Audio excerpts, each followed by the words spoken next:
Un poco de historia política, un poco de historia social, un poco de historia cultural. Hay que establecerlo porque es muy diversa la producción que ya hay sobre esta gesta heroica. En la historia cultural, lo devocional, las devociones se respetan, se reconocen y se respetan. Y más en estos tiempos que está declarada nuestra nación en la Constitución Política Mexicana como multicultural. Más en estos tiempos que se postula constitucionalmente el reconocimiento y respeto a las diversidades. Y una de ellas es la fe, lo confesional. Ya no se prohíbe que haya procesiones en las calles, que haya peregrinaciones en los caminos como estaba prohibido, como estuvo prohibido. Entonces un poco de esta historia viene bien, pero ¿para qué? Pues para sostener, para postular que la fe, la religión, es el lazo que une a la sociedad. A aquellas familias que se identifican como tales, claro, hay diversidad, hay musulmanes, hay judíos, hay menonitas, aquí los he visto. Entonces, diversidad y respeto es lo que estamos viviendo ahora. Y justamente esta historia de la gesta cristera tuvo mucho que ver para que se reconociera esa diversidad. Pero viene de más atrás. Durante la construcción del moderno Estado mexicano en el siglo XIX, se enfrentaron sectores sociales más identificados como conservadores y liberales. El Acta Constitutiva de la Nación, 1824,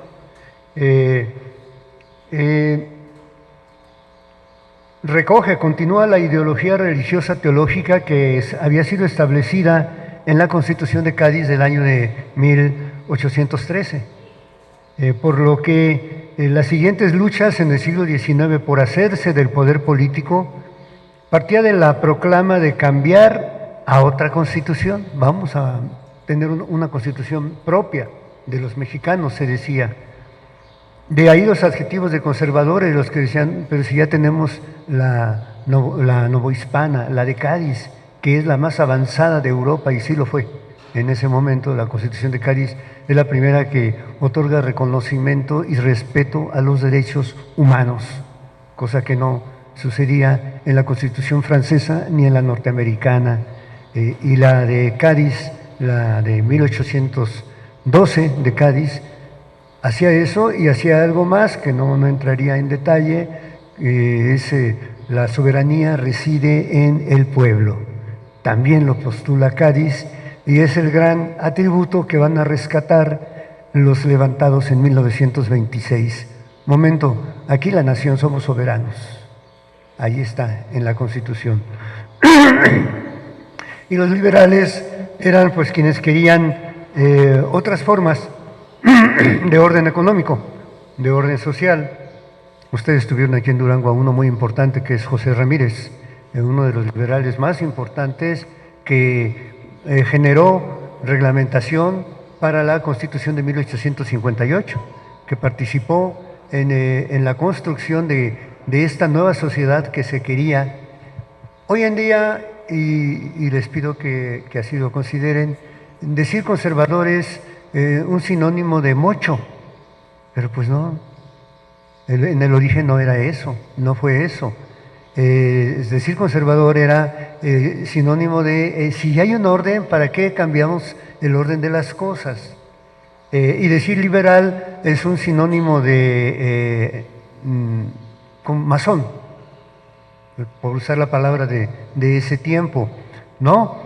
Eran quienes querían evolucionar en cuestión económica. Y así fue únicamente José Ramírez propone que se entregue a los campesinos, y él piensa en Durango, y él piensa en la comarca lagunera, donde su familia tenía empresas.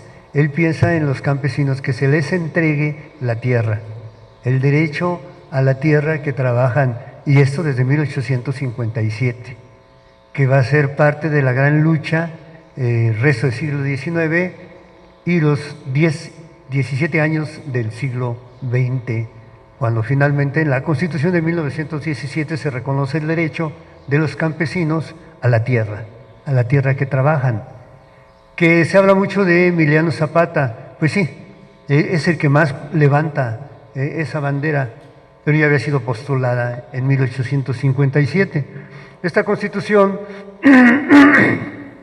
es el triunfo de los liberales, jurada en 1858, quedó en suspenso porque los conservadores pidieron apoyo de potencias extranjeras, europeas, y lograron una intervención franco-prusiana que postergó la aplicación de las leyes reglamentarias de la Constitución de 1857, como esta que les acabo de mencionar.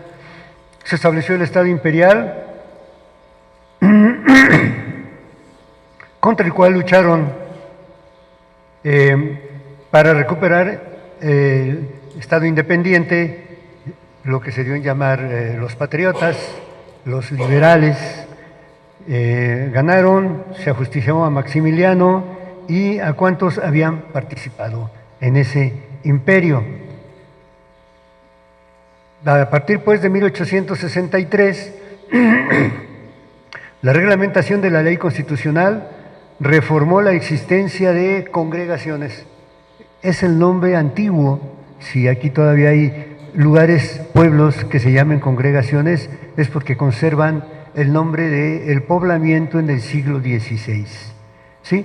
Vienen los franciscanos enviados por el obispo de México, Fray Juan de Zumárraga, vienen a establecer congregas o congregaciones, como se le quedó el nombre, con los nombres de San Miguel, San Francisco, Santiago, San Antonio, y que luego ya en el siglo XIX cambiaron de nombre y se llamarán pues Pueblo Nuevo, se llamarán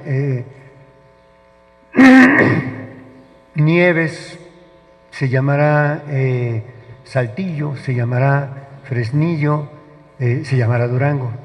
San Miguel se va a llamar Durango, pero se originan como congregaciones.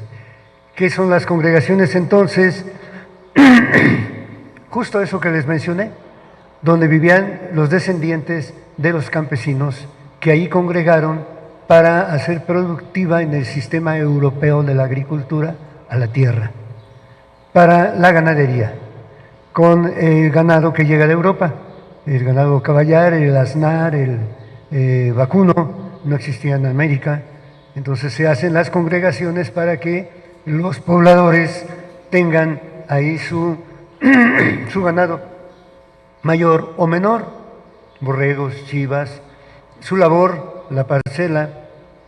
Pero ya para precisamente 1857, pues esto había sido intervenido, sustraído por los conquistadores, los colonizadores, los enviados del rey o del virrey a estancias, a haciendas en todas estas regiones, y entonces los congregados pasaron a ser siervos, esclavos, vasallos, y ya no tuvieron los derechos con que originariamente se les había asignado el territorio para la productividad, que eso es parte de la gran lucha del siglo XIX y principios del siglo XX.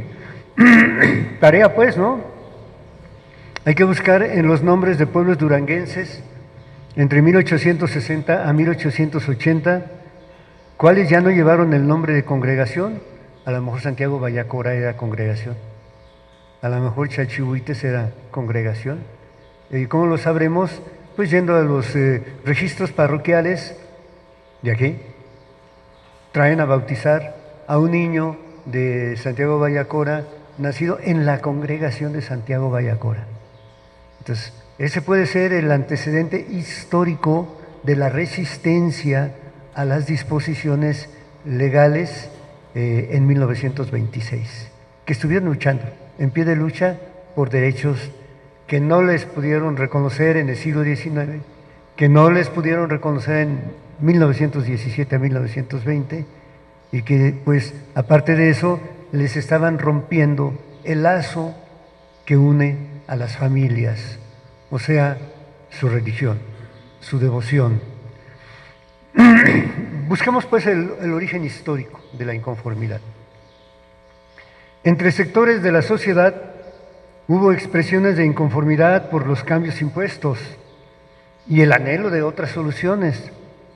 El alto clero en Roma reorganizó la territorialidad en México de los obispados, la reorganizó y fue firmado el fiat para establecer nuevos obispados como en León, Guanajuato, en Zamora, en Michoacán, acá también en el norte hubo nuevos obispados entre 1860 a 1870.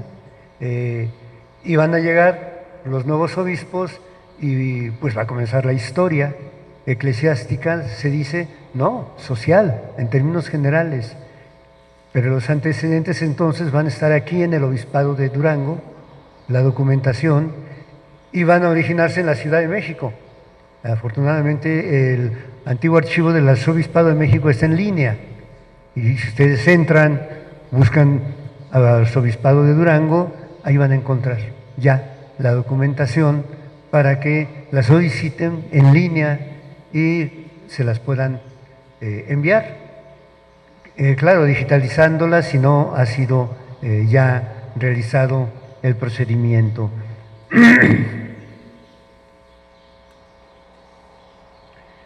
Y ya para cerrar esta parte de estado de la cuestión histórica, cultural, devocional, entre 1868 y 1869, el imperio de la ley dio cauce a que las congregaciones asumieran formalidad de pueblos. Estos van a ser comenzados a llamar pueblos. Pues al obispado de San Miguel de Durango, sus antiguas congregaciones se van a llamar pueblo. Pero pues parece que la costumbre es más fuerte y hubo habitantes de esos pueblos que le siguieron llamando la congregación, las congregaciones, porque se trataba de sustraerlos de los caciques locales, esos descendientes de los estancieros, de los hacendados que llegaron en el siglo XVI y XVII por la ganadería mayor, la menor, a través de ese gran eje de desarrollo económico que es el camino real de tierra adentro, que pues por aquí pasa y por aquí va hasta Nuevo México y aquí llega de México, así que pues sí fue una estancia muy importante por su climatología. Me parece que si ustedes están aquí viviendo es porque les gusta cómo es el verano, cómo es el invierno, cómo es la primavera. Aquí hay se siente una climatología muy adecuada, muy conveniente para que tengan desarrollo las personas. Se dijo entonces que los antiguos propietarios de las haciendas, de los ranchos, los herederos de las estancias virreinales, pues no quisieron, dijeron no. Tuvo que llegar la revolución de 1910, porque ahí como se ve en la representación del presidente de la República, que en este caso es Porfirio Díaz, que está jurando que va a cumplir y a hacer cumplir con la Constitución, y sino que el pueblo se lo demande.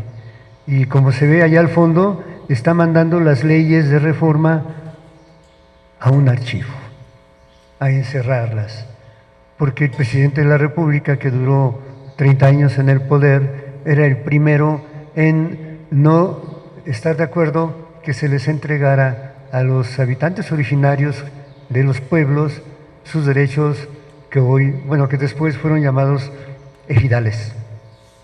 El concepto y el término ejido ya existe desde el siglo XVI. Cuando se crean las congregaciones, se crean con la disposición de que tengan su ejido propio. Y después del ejido, la dehesa. La dehesa es para la crianza de los animales. El ejido para la labor. El maíz, la calabaza, el trigo, el frijol, la avena y todo lo que se necesitaba para la vivienda. Pues este reparto de tierras como formación de ejidos, este reparto del poder político en todos los niveles, sucedía como confrontación entre los grupos en el poder, militares sobre todo, que imponían sus recursos legales. ¿Qué es lo que hace Porfirio Díaz? Inmediatamente hace una comisión de bienes nacionales para que revisen lo que existe por todo el territorio nacional que no tiene dueños, para adjudicárselos a los locales, para entregárselos a los locales. ¿Y qué existe en los territorios locales que no tienen dueños? Bueno, el orden legal viene de 1857, pero el antecedente son todas las escrituras de la Nueva España que se tuvieron que validar a partir de 1857, y lo que no fue validado hacia 1900 se llamó terrenos baldíos y lo reclamó la nación. Entonces eran para repartir entre la gente que vivía en el territorio, que tenían poder militar, poder económico, como los Ramírez, que aunque son de la Laguna, vivían aquí, una gran casona donde José Ramírez le gustaba venir a tener temporadas y a traerse los libros que compraba en Europa, en Estados Unidos, en la Ciudad de México. Era un bibliófilo. Entonces ustedes aquí deben de tener un gran tesoro de libros antiguos, muy raros, que deben de estar en la biblioteca que custodia la universidad. No sería difícil localizar los de José Ramírez porque tienen su marca, su ex libris con su nombre. Y era la gran biblioteca del norte de México, estaba ahí en lo que fue su casa. Me parece que actualmente es Bellas Artes, me ha dicho Javier Guerrero, me ha dado detalles de qué es lo que está ahí ahora en lo que fue la casa de este notable liberal duranguense.